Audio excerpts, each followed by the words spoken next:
Hello दोस्तों, मैं Shivam Sharma talk on sociology channel में आपका स्वागत करता हूं और आज आपके सामने फिर से एक नए क्वेश्चन के साथ उपस्थित हूं। ये सारे नए क्वेश्चन जो आपके सामने हैं, ये दरअसल नए नहीं है, किसी न किसी एग्जाम में पूछे गए क्वेश्चन हैं और इसकी इम्पोर्टेंस आप इस तरह जान सकते हैं कि ये हर एग्जाम में लगभग रिपीटेड क्वेश्चन है जिसमें सोशियोलॉजी पूछा जाता है। सोशियोलॉजी में ये सारे क्वेश्चन बार बार रिपीट होते हैं, इसलिए ये बहुत ही महत्वपूर्ण क्वेश्चन है। इन्हें जो है कि शुरू से अंत तक जरूर देखिएगा। एक एक क्वेश्चन इसमें बहुत इंपॉर्टेंट है और मैं केवल क्वेश्चन और क्वेश्चन का आंसर नहीं बताता हूँ, मैं उसको डिटेल में बताते हुए और अदर ऑप्शन को भी बताते हुए चलता हूँ, जिससे अगर कोई आपको कंफ्यूजन हो वो क्लियर हो जाए। दूसरी चीज ये है कि जिनको भी किसी के बारे में थोड़ी सी जानकारी हो, उसके बारे में और बेहतर जानकारी हो सके, तो मेरा प्रैक्टिस सेट केवल देख ले, जो मैं सॉल्व करा रहा हूँ क्वेश्चन केवल उसको पूरा देख ले, तो जो है उसको काफी हद तक सोशियोलॉजी का ज्ञान हो जाएगा और इससे भी आप अगर कोई एग्जाम दे रहे हैं तो काफी हद तक अच्छा कर सकते हैं। उसके बाद यही कहना चाहूंगा कि आप लोग जो अगर मेरे चैनल पे नए हैं तो चैनल को लाइक करिए, सब्सक्राइब करिए, शेयर करिए, जिससे ये जो है कि आप तक पहुंच सके और बेल आइकन को दबाना बिल्कुल मत भूलिएगा। चलिए हम चलते हैं क्वेश्चन की तरफ। हम देखते हैं, हमारा ये क्वेश्चन है, किसने कहा भूमिका प्रस्थिति का गत्यात्मक पक्ष है। भूमिका प्रस्थिति का गत्यात्मक पक्ष है, ये किसने कहा? ये कौन कहते हैं? ये रॉल्फ लिंटन कहते हैं। अगर हम भूमिका प्रस्थिति के बारे में बात करें तो सबसे पहले स्टेटस अर्थात भूमिका सॉरी स्टेटस अर्थात परिस्थिति की बात कौन करता है? सबसे पहले परिस्थिति की बात मैक्स वेबर करते हैं। परिस्थिति का मतलब होता है स्टेटस। आपका पद, ओहदा, ये क्या हो गया? आपकी परिस्थिति हो गई। आपको समाज में किस रूप में जाना जाता है, ये आपकी परिस्थिति हो गई। भूमिका क्या होता है? भूमिका वह है जो आप सामाजिक प्राणी होने के नाते, एक जिम्मेदार व्यक्ति होने के नाते आप जो निर्वहन करते हैं, उसको क्या कहा जाता है? वो आपकी भूमिका होती है, उसको भूमिका कहा जाता है। ठीक। फिर हम जानते हैं कि स्टेटस का सबसे पहले प्रयोग देखिए, केवल स्टेटस को सबसे पहले कौन इसका प्रयोग कौन किया? तो मैक्स वेबर किए हैं। लेकिन वहीं रोल की बात करते हैं, भूमिका की बात करते हैं, भूमिका की बात करते हैं, रोल रोल की बात टीएच मीड करते हैं। कौन करता है? मीड करते हैं। ठीक। मीड। और स्टेटस की बात कौन करता है? तो वेबर जी करते हैं। रोल की बात कौन करता है? तो जीएच मीड करते हैं। और भूमिका प्रस्तुति की बात कौन करता है? तो रॉल्फ क्लिंटन करते हैं। आई बात समझ में? रॉल्फ क्लिंटन की बुक है the study of man. The study of man में रॉल्फ क्लिंटन भूमिका और प्रस्तुति की बात करते हैं। उसके बाद मार्टन को अगर समझे तो मार्टन प्रकार्यवादी है। ठीक। पोजर को अगर देखते हैं, पोजर एक संघर्षवादी है, लेकिन ये संघर्ष में भी प्रकार को ढूंढते हैं, इसलिए इन्हें प्रकार्यात्मक संघर्षवादी कहते हैं। ठीक। वेरिस्टिड वेरिस्टिड की अगर बात करें तो वेरिस्टिड की बुक है the social order. Social order book किसकी है? वेरिस्टिड की है। कितनी बात आई समझ में? फिर हम आगे चलें। देखिए, लिंटन जो है, अगर बात करें तो ये परिस्थिति में दो प्रकार की परिस्थिति बताते हैं, अर्जित और प्रदत्त परिस्थिति। प्रदत्त परिस्थिति और अर्जित परिस्थिति। प्रदत्त परिस्थिति क्या है? जो परिस्थिति हमें जन्म से मिल जाता है उसे प्रदत्त परिस्थिति कहते हैं। और अर्जित परिस्थिति क्या होता है? जिसे हम अर्जन करते हैं, जिसको जो है कि हम कमाते हैं, उसको अर्जित परिस्थिति कहते हैं। जैसे आगे क्वेश्चन अगर देखेंगे हम तो यहाँ दी गई हैं, इसको हम डिटेल में यहाँ पे बात करेंगे। ठीक। इतनी बात समझ में आई आपको? चलिए नेक्स्ट क्वेश्चन पे। हमारा नेक्स्ट क्वेश्चन कह रहा है, निम्नलिखित में से कौन एक सुमेलित नहीं है? इनमें ये चार ऑप्शन दिए हुए, इनमें कौन एक सुमेलित नहीं है? तो यहाँ दिया हुआ है अर्जित परिस्थिति और प्रदत्त परिस्थिति, सम्मिश्रण, ध्रुवी परिस्थिति। ये चार ऑप्शन दिया हुआ है। तो देखते हैं अर्जित परिस्थिति। अर्जित परिस्थिति एक आचार्य। देखिए, अर्जित और प्रदत्त परिस्थिति की बात कौन करता है? रॉल्फ लिंटन करते हैं। अर्जित परिस्थिति वह परिस्थिति होता है जो हम खुद कमाते हैं और प्रदत्त परिस्थिति वह परिस्थिति होता है जो हमें जन्म से मिल जाता है। तो अर्जित परिस्थिति में देखिए, एक आचार्य, आचार्य क्या हम अपनी मेहनत से बनते हैं? तो बिल्कुल हम अपनी मेहनत से बनते हैं, तो ये तो सही हो जाएगा, ये तो जो है गलत है नहीं। प्रदत्त प्रस्तुति की बात करें तो प्रदत्त प्रस्तुति जो है जन्म से मिलता है, और जन्म से मिली हुई प्रस्तुति को प्रदत्त प्रस्तुति कहते हैं। सेनाध्यक्ष क्या जन्म से मिला हुआ है? क्या कोई जन्म से ही सेनाध्यक्ष बन सकता है? तो नहीं, ये गलत हो जाएगा। तो अगर प्रदत्त प्रस्तुति का एग्जाम्पल देखें तो वो होता है क्या? जाति। जाति की बात करें तो वो प्रदत्त प्रस्तुति हो जाती है। उसके बाद सम्मिश्रण। सम्मिश्रण को देखिए, द्रवण पात्र से संबंधित विचार है, ठीक। फिर ध्रुवीय प्रस्तुति। ध्रुवीय प्रस्तुति का जो है इसकी बात करते हैं वेस्टेड। ध्रुवीय प्रस्तुति की बात कौन करता है? वेस्टेड। ध्रुवीय प्रस्तुति होता क्या है? ध्रुवीय प्रस्तुति एक ऐसी प्रस्तुति होती है जिसमें दो प्रस्तुति का जो है सम्मिश्रण होता है, जैसे पति पत्नी, ठीक, या आप देख लें दुकानदार ग्राहक, या डॉक्टर मरीज। ये ऐसी परिस्थितियां हो जाएंगी, उसको ध्रुवीय परिस्थिति कहते हैं, ठीक। अगर देखें टीचर स्टूडेंट, ये सारी परिस्थिति कैसी परिस्थिति है? ये ध्रुवीय परिस्थिति है। और इसकी बात कौन करता है? तो इसकी बात वेरिस्टेड करते हैं। इसको आप नोट कर लीजिए, मुझे पता है ये बहुत कम लोगों को पता है, क्योंकि अर्जित परिस्थिति या प्रदत्त परिस्थिति हर बार हर जगह आता है, लेकिन ध्रुवीय परिस्थिति बहुत कम आता है और यहाँ लोग गलत कर देते हैं। तो इसको आप नोट कर लीजिएगा। जो नए फैक्ट हैं उसको नोट करते चलिए, जिससे आपका एक नोट्स भी तैयार हो जाएगा और साथ ही साथ आप उसको रिवाइज करेंगे तो चीजें बेहतर आपको समझ में आएंगी। तो फिर हम नेक्स्ट क्वेश्चन की तरफ चलते हैं। हमारा नेक्स्ट क्वेश्चन है, प्रस्तुति एवं भूमिका में विसंगति बढ़ रही है क्योंकि?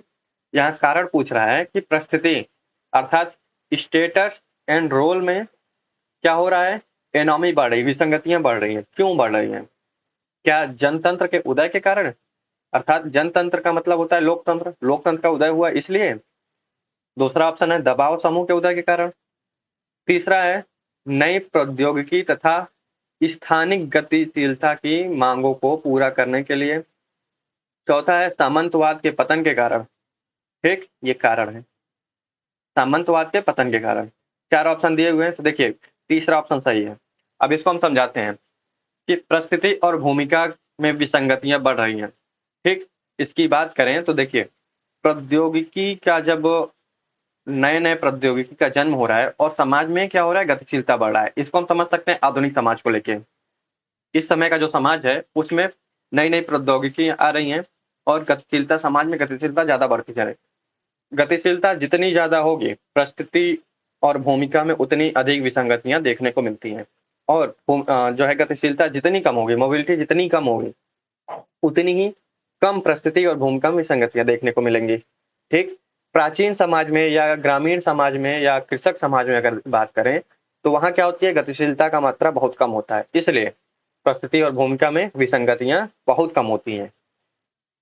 और अगर आप एग्जाम्पल ले लें तो आज के समाज में देखिए परिवार टूट रहे हैं।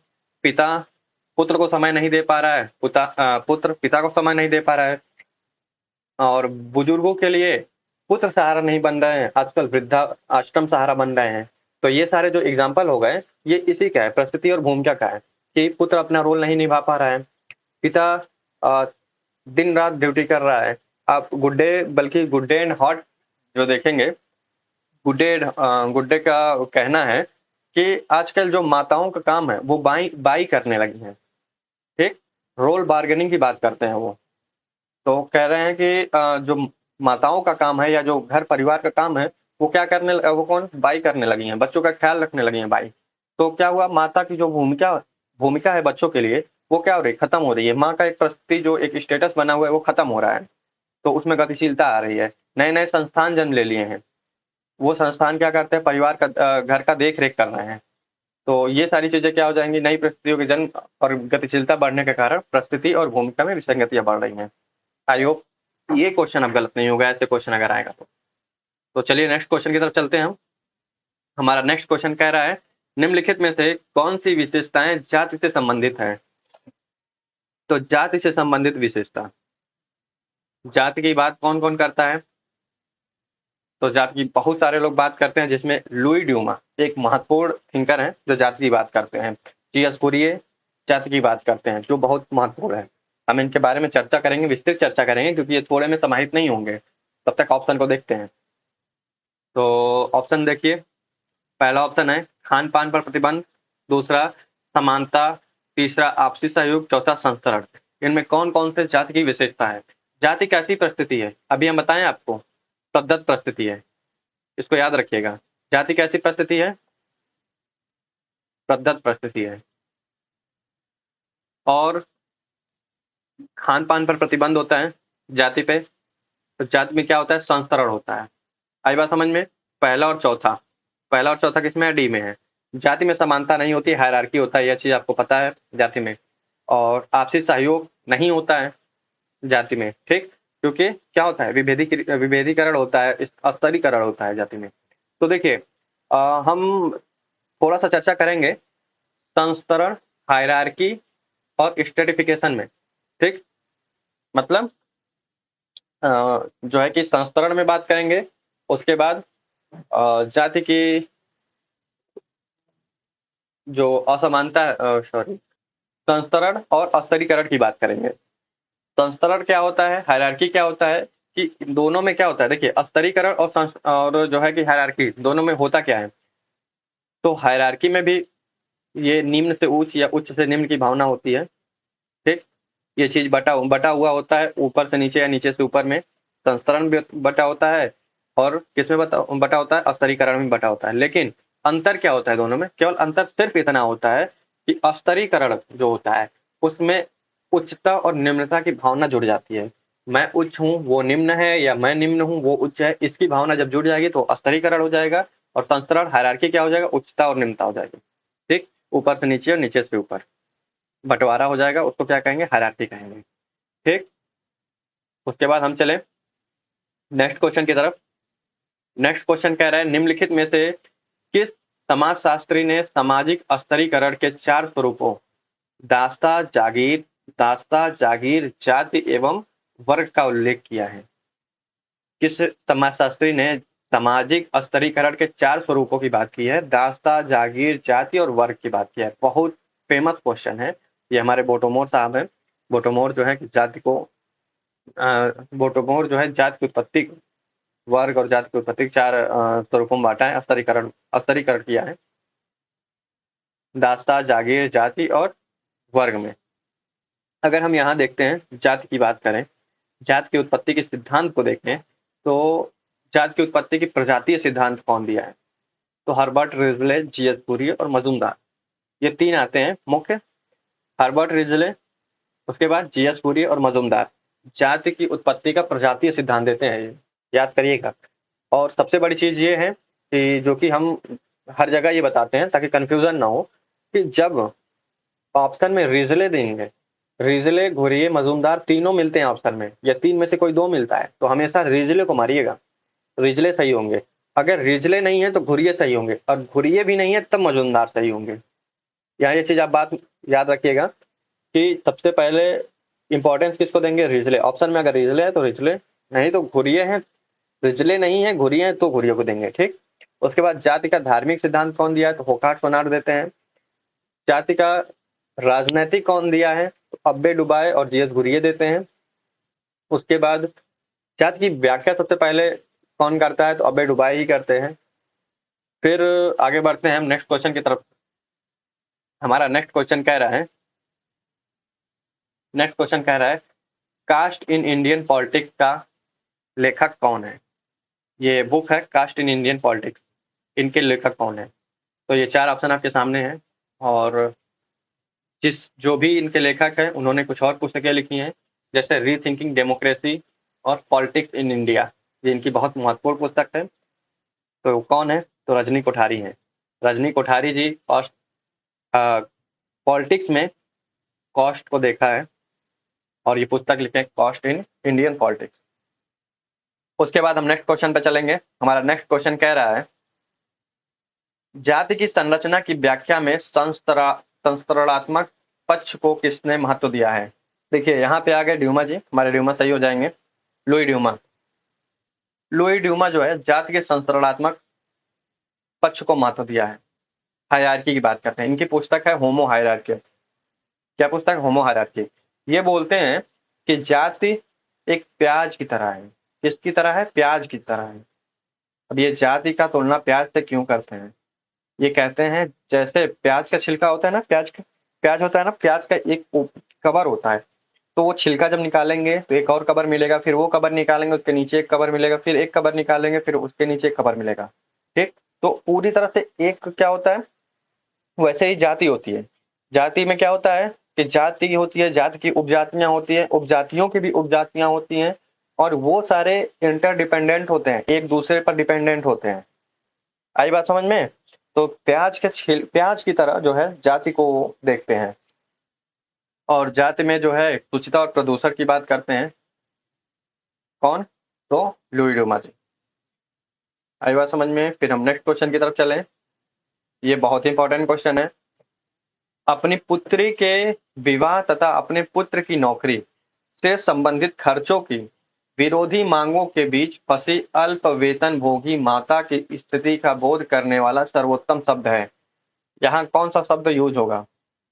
जो एक माता है जिसका वेतन कम है, एक माता है, इसको ऐसे समझिए, एक माता है जिसका वेतन कम है, उसको अपनी पुत्री का शादी भी करना है और अपने पुत्र को पढ़ाना और नौकरी के लिए नौकरी खर्चे भी उठाने हैं। ठीक, अब वो पढ़ा लिखा कर बेटे को नौकरी दिलाए या अपनी लड़की का विवाह करे, ये दो क्या है, भूमिकाएं हैं। इन दो भूमिकाओं के बीच क्या हो रहा है, संघर्ष हो रहा है, तो इसका क्या हो जाएगा, भूमिका संघर्ष हो जाता है। आज बात समझ में? तो देखिए, भूमिका संघर्ष की बात कौन करता है? भूमिका संघर्ष हो गया, भूमिका तनाव हो गया, भूमिका निर्वहन हो गया, भूमिका पुंज हो गया, ये सारी चीज़ें बहुत ही इंपॉर्टेंट है। इसको जो है कि हमारे डिटेल वीडियो में आप जरूर देख लीजिएगा, क्योंकि यहाँ से क्वेश्चन बनते हैं और थोड़ी सी कन्फ्यूजन में ये गलत हो जाता है।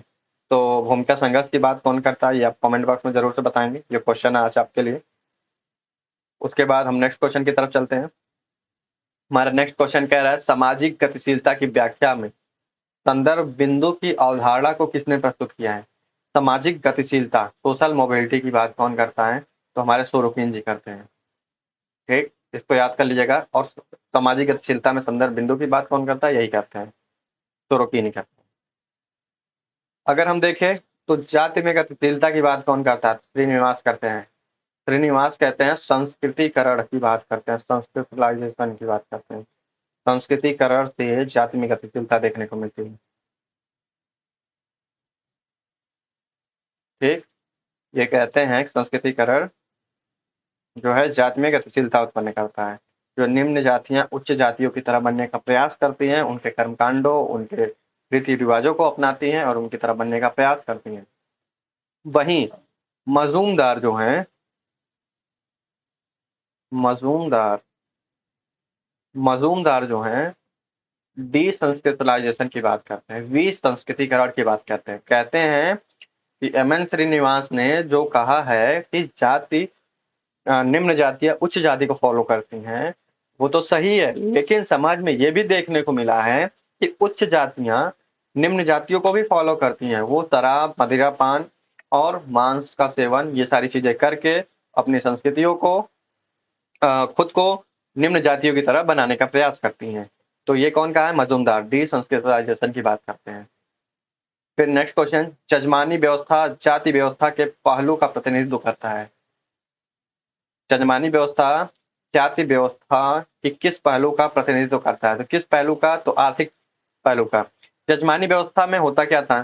जजमानी व्यवस्था में ये होता था कि दो जातियां हैं, अब ये जातियां सेवा लेती थी, ये जाति सेवा लेती थी और ये जाति सेवा देती थी, तो एक तरह से ये आर्थिक आदान प्रदान की नीति थी। आई बात समझ में? जजमानी व्यवस्था की बात कौन करते हैं? तो विलियम वाइजर भारत में जजमानी व्यवस्था की बात करते हैं, नोट कर लीजिएगा इसको। फिर नेक्स्ट क्वेश्चन हम देखें तो जब एक व्यक्ति दो अथवा दो से अधिक भूमिकाओं की ऐसी मांगों का सामना करता है जिसका आपस में तालमेल नहीं होता है, तो वो क्या कहलाता है? जब एक कोई व्यक्ति है, दो या दो ऐसी भूमिकाओं, एक व्यक्ति है जिसकी दो भूमिकाएं हैं, मान लीजिए ये जज है। अब इसका ये जज भी है और क्या है, फादर भी है। इसकी स्टेटस क्या है? ये क्या है? जज है और क्या है? फादर है। अब इसका बेटा क्रिमिनल है, तो ये जज के सामने सुनवाई हो रही है। तो अब उसके पास 2 स्टेटस है और वो 2 स्टेटस जो है आपस में संघर्ष उत्पन्न कर रहा है कि हम अपने बेटे को सज़ा दें, जो है कि बचाएँ, या अपने जो है कि जज होने के नाते उसका रोल निभाएँ। तो ये क्या हो जाएगा, भूमिका संघर्ष की स्थिति उत्पन्न हो जाएगी। आई बात समझ में? फिर नेक्स्ट क्वेश्चन की तरफ चलें। नेक्स्ट क्वेश्चन कह रहा है, वर्ग की अपनी परिभाषा में जीवन के अवसरों की बात कौन करता है? लाइफ चांसेस की बात कौन करता है? तो ये मैक्स वेबर करते हैं, लाइफ चांसेस की बात। अभी हम जो है कि पीछे बताए हैं कि लाइफ चांसेस बुक किसकी है। इसको कमेंट बॉक्स में आप लोग बताइएगा। अगर ध्यान से जो वीडियो देखा होगा उसको पता होगा लाइफ चांसेस बुक किसकी है, इसको कमेंट बॉक्स में बताइएगा। और लाइफ चांसेस जीवन के अवसर की बात कौन करता है, तो मैक्स वेबर करते हैं। मैक्स वेबर की एक पुस्तक है the city, religion of Hindu, religion of China, इनकी पुस्तक है। मैक्स वेबर जो है पूंजीपति, या अगर कहें पूंजीवादी समाज पे या पूंजीवादी धर्म पे, पूंजीवादी व्यवस्था पे धर्म का जो है कि प्रभुत्व देखते हैं। उसके बाद हम देखते हैं नेक्स्ट क्वेश्चन को। हमारा नेक्स्ट क्वेश्चन कह रहा है, पार्सन्स ने संस्थाकरण को किस रूप में देखा है? तो पार्सन्स ने संस्थाकरण किस रूप में देखा है, ये आपका 4 ऑप्शन है, देखिए इसमें से। तो पार्सन्स संस्थाकरण को एक संरचना माना और एक प्रक्रिया मानते हैं। देखिए, करण अगर लग गया है, ठीक, करण लग गया है तो एक प्रक्रिया हो गई, ये तो एकदम चक जाहिर है। तो चौथा किसमें, 1-4 या 2-4 या 3-4 सबके साथ जुड़ा हुआ है, तो क्या हो जाएगा, 1-4 हो जाएगा। संरचना भी है और क्या है, ये एक प्रक्रिया भी है, संस्थाकरण। फिर हमारा नेक्स्ट क्वेश्चन, पार्सन्स की अगर बात कर लेते हैं यहाँ पे, पार्सन्स क्या कहते हैं? पार्सन्स सामाजिक क्रिया की बात करते हैं और कहते हैं एक व्यक्ति भी सामाजिक क्रिया कर सकता है, बस उसके पास 3 चीजें होने आवश्यक हैं। एक अकेला व्यक्ति भी सामाजिक क्रिया कर सकता है, बस 3 चीजें होनी चाहिए। क्या होना चाहिए? एक तो व्यक्ति खुद होना चाहिए, एक्टर होना चाहिए। दूसरा क्या होना चाहिए, सिचुएशन होना चाहिए। तीसरा क्या होना चाहिए, मोटिवेशन होना चाहिए। ये 3 चीज होना बहुत जरूरी है, और ये 3 चीज होगा तो अकेला व्यक्ति भी सामाजिक क्रिया कर सकता है, ठीक। और मैक्स वेबर वहीं कहते हैं कि सामाजिक क्रिया 2 या 2 से अधिक व्यक्तियों के होने पर, अब वो भी अर्थपूर्ण कार्य कर रहे हैं तब सामाजिक क्रिया होगी, ठीक। ऐसे ही कोई जा रहा है मार्केट में, कोई जो है कि किसी को धक्का दे दिया, फिर उठ के चल दिए, वो सामाजिक क्रिया नहीं होगी। उसमें एक रीजनेबल अर्थपूर्ण एक अर्थ निकलना चाहिए। और वेस्टर्न पद्धति की बात करते हैं मैक्स वेबर, ठीक। ये सारी चीजें आपको पता है, और ये तो आपको पता ही है, हो गया है। और एक चीज आप कमेंट बॉक्स में बताइएगा कि 3 प्रकार के मोटिवेशन की बात करते हैं, और वो 3 प्रकार की मोटिवेशन कौन से हैं, ये चीज आप कमेंट बॉक्स में बताइएगा। फिर नेक्स्ट क्वेश्चन हमारा है, संस्कृतिकरण की प्रक्रिया में जाति व्यवस्था में सामाजिक गतिशीलता लाती है। संस्कृतिकरण, अभी बात किए थे हम संस्कृतिकरण की, मैसूर के गांव में अध्ययन करके एम.एन. श्रीनिवास संस्कृतिकरण का जो है बात करते हैं कि जातियां जो हैं, जातियों में गतिशीलता होती है, और इस प्रक्रिया में जाति व्यवस्था सामाजिक गतिशीलता लाती है। किस प्रकार की सामाजिक गतिशीलता लाती है? पोजिशनल चेंज, याद रखिएगा। तो जाति व्यवस्था में क्या होता है, पोजिशनल चेंज होता है, स्थिति में परिवर्तन होता है, ठीक। उसके बाद हमारा नेक्स्ट क्वेश्चन है, भूमिका विन्यास किसे कहते हैं? भूमिका विन्यास किसे कहते हैं, ये हमारा नेक्स्ट क्वेश्चन है। 4 ऑप्शन आपके सामने दिए हुए हैं। पहला कह रहा है एक विशिष्ट भूमिका है, दी हुई परिस्थिति से संबंधित भूमिकाओं का संकलन है, एक व्यक्ति द्वारा संपन्न की जाने वाली समस्त भूमिकाएं हैं, या नकारात्मक भूमिकाएं हैं। तो ये भूमिका विन्यास क्या हुआ, तो ये क्या हो जाएगा, एक दी हुई परिस्थिति से संबंधित, मतलब एक परिस्थिति है, एक स्टेटस है, उससे संबंधित जो भूमिकाओं का संकलन है उसको ही भूमिका विन्यास कहते हैं। फिर नेक्स्ट क्वेश्चन हमारा, रोल मॉडल की अवधारणा किसने विकसित की है? रोल मॉडल की बात कौन करता है? तो रोल मॉडल की बात मर्टन जी करते हैं। मर्टन संदर्भ समूह की बात करते हैं, संदर्भ व्यक्ति की बात करते हैं। मर्टन जो है मध्य वर्गीय सीमा सिद्धांत की बात करते हैं, मिडिल रेंज थ्योरी की बात करते हैं। मर्टन पार्सन्स के शिष्य हैं, जहां पार्सन्स जो है बृहद थ्योरी दी है, प्रकार्यवाद को एक बहुत बड़ा सिद्धांत बनाने का प्रयास किए थे कि अगर किसी भी घटना को हम प्रकारात्मक दृष्टि से देखते हैं तो कुछ स्टेप उन्होंने दिया था, उस पे रख दिया जाएगा, तो उसका जो है कि पूरा का पूरा निर्णय आ जाएगा। एक विज्ञान बनाने को, प्रकारवाद को एक विज्ञान बनाने की कोशिश किए थे। और जो है कि मार्टन वही कहते थे कि ना तो हमें प्रकारवाद अभी इतनी विकसित नहीं हुई है, हमें प्रकारवाद को ना तो बृहद रूप में देखना चाहिए और ना सूक्ष्म रूप में। समाज के अध्ययन के लिए हमें एक मिडिल रेंज थ्योरी, बीच का रास्ता अपनाना चाहिए। ये कौन कहा है? मार्टन जी कहते हैं। फिर नेक्स्ट क्वेश्चन हमारा है, जातियां अंतर विवाही होती हैं। ये बात सही है? तो बिल्कुल सही है। जातियां क्या होती है? अंतर विवाही होती हैं। फिर दूसरा कह रहा है, कारण कह रहा है, अपनी जाति से बाहर विवाह करने वालों के संरक्षण के लिए कानून बने हैं। ठीक, ये भी सही है। 1954 विशेष विवाह अधिनियम 1954, विशेष विवाह अधिनियम 1954। और हिंदू विवाह अधिनियम कब है? 1955 में पारित हुआ। हिंदू विवाह अधिनियम 1955। वहीं उत्तराधिकार अधिनियम कब? 1956। उत्तराधिकार अधिनियम 1956। ये सारी चीजें आप याद रख लीजिएगा। देखिए, 1954 में अपने जाति से बाहर विवाह करने को मान्यता दी गई। वहीं 1955 में तलाक की बात की गई कि आप तलाक ले सकते। हिंदू में तलाक को अमान्य, पहले अमान्य घोषित किया गया था, लेकिन फिर मान्यता मिल गई 1955 में।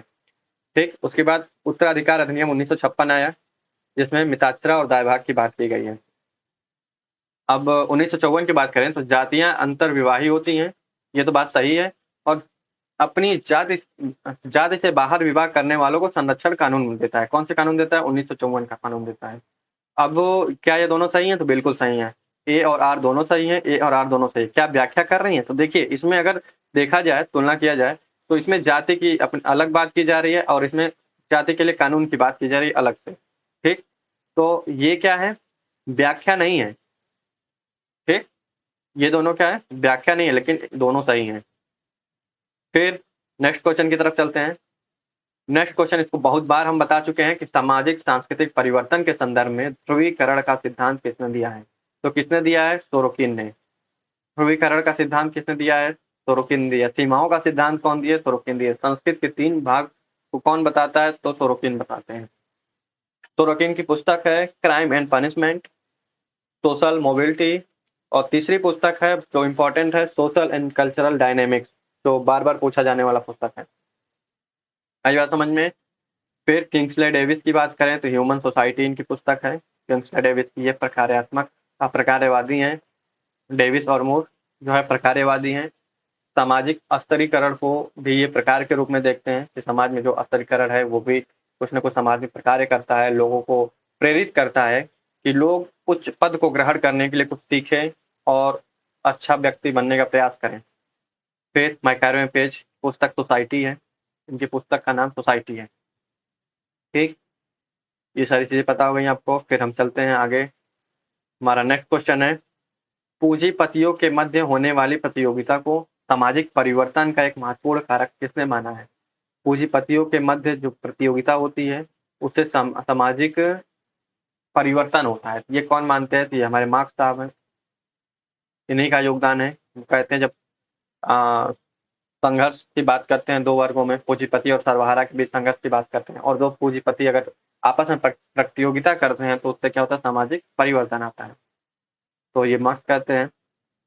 फिर प्रतियोगिता को शांतिपूर्ण संघर्ष कौन कहता है? तो वेबर कहते हैं। प्रतियोगिता क्या है? शांतिपूर्ण संघर्ष है। फिर नेक्स्ट क्वेश्चन हमारा है, विश्व व्यवस्था विश्लेषण किसके द्वारा प्रस्तुत सामाजिक परिवर्तन का मॉडल है? विश्व व्यवस्था विश्लेषण। ठीक, ये हमारा लास्ट क्वेश्चन है आज का, और इसका ऑप्शन ए होगा वेलेस्टीन। वेलेस्टीन ने दिया है, विश्व व्यवस्था विश्लेषण की बात की है। वेलेस्टीन ने पूरे विश्व को 3 भागों में बांटा है। कौन कौन से? तो केंद्र, पेरीफेरी, केंद्र, परिधि और अर्धपरिधि, 3 भागों में बांटा है। ठीक, और विश्व व्यवस्था विश्लेषण की बात करते हैं। इतनी बात आपको समझ में आ गई? तो आज का ये लास्ट क्वेश्चन था। फिर मिलते हैं हम नेक्स्ट वीडियो में। और जो लोग इस चैनल पे नए हैं और चैनल अच्छा लगा, वीडियो अच्छे लगे हैं, चीज़ें अच्छी लगी हैं, तो आप जो है चैनल को लाइक करिए, सब्सक्राइब करिए, शेयर करिए, और हमारे टेलीग्राम चैनल से जुड़ना मत भूलिएगा। Thank you so much last तक बने रहने के लिए।